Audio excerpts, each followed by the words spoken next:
going back in 2000 and started looking at what the word meant, and the fact that everybody already kind of knew us as Viget, we stuck with it. And now, now it's a unique name, and I think it's got a decently recognizable brand in the industry. So I'm really glad that we stuck with it. We didn't go with something a little bit more kind of generic. Mm-hmm. Yeah, it worked well for us. Let's see. Also, for just the people out there who are looking to start up a business, or just a small business online, what do you think there's some tips that people should follow to gain a certain amount of success? Yeah. Well, I always try to think of businesses in one of two areas. You're either kind of going to launch a services company where you're essentially selling your time and your expertise, or you're going to sell some sort of product. So you got to decide whether you want to be a services company or a product company. Generally speaking, it's fairly easy to start a services company if you have some expertise and some skills, and it's fairly easy to keep a services company afloat to some level. Achieving sort of long-term success and good profits and so forth in a services company is hard, and if anything, I think the challenges that you face as a services company are around knowing what success really is, and how to feel like you've made it. You never really feel like you've made it. Whereas with a product company, there's a little bit more black and white between it's just not working. The market is not ready. Nobody wants the product. You can't get anybody to buy it.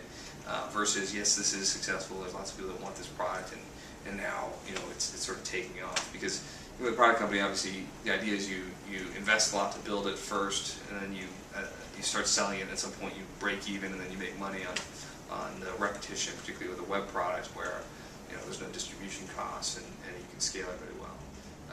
So I mean, I think in either case, it's around working really, really hard. I think there's a lot of great stories out there of people that seem like they made it overnight, but by and large, successful business folks have worked their tail off. I mean, we didn't really make a lot of money for the first several years at Viget, and you have to be accepting a certain degree of risk in doing that.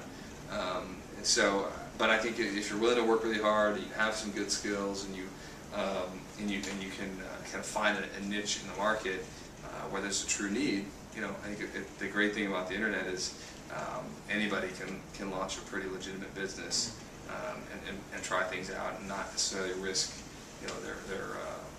their lifelong financial well-being to try something out. So I think to give specific tips on starting a business really depends on the type of business you're trying to start, but you can never go wrong with a lot of hard work.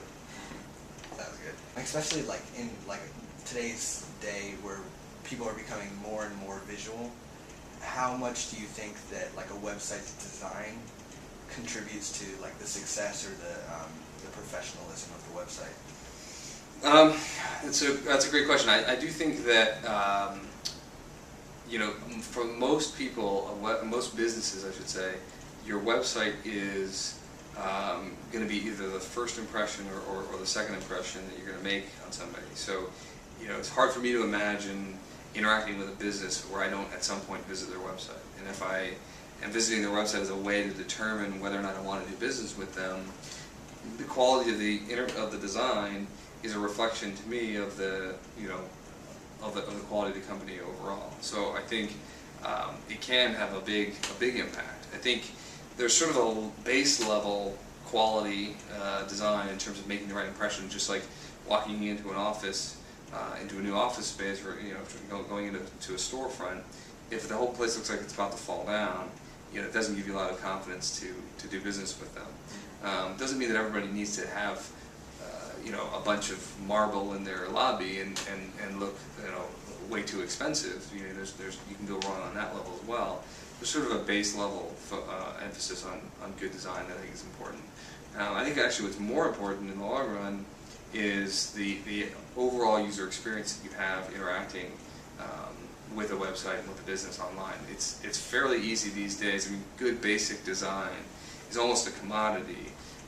What is harder to achieve is truly exceptional user experience design, where it's the visuals, but it's also the content, that's presented. It's how the site functions. It's what kind of interactions that you have with that business online. So there's a lot more that goes into it these days than just pretty pictures and and a clean design. Cool.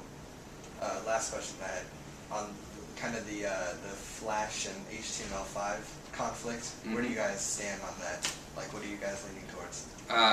We're definitely not leaning towards Flash. I mean, we've always been pretty big on lightweight interfaces and web standards and flexible sort of platforms in terms of covering your widest audience for devices. So I think HTML5 is definitely the emphasis for us. I mean, there's great reasons to use Flash, and people do amazing stuff with Flash. Part of it ultimately comes down to just the trends that you pick up on as a company and where you pick your skill sets. So our skill sets are much more going to be pushing us towards HTML5 than Flash. So that's where we stand.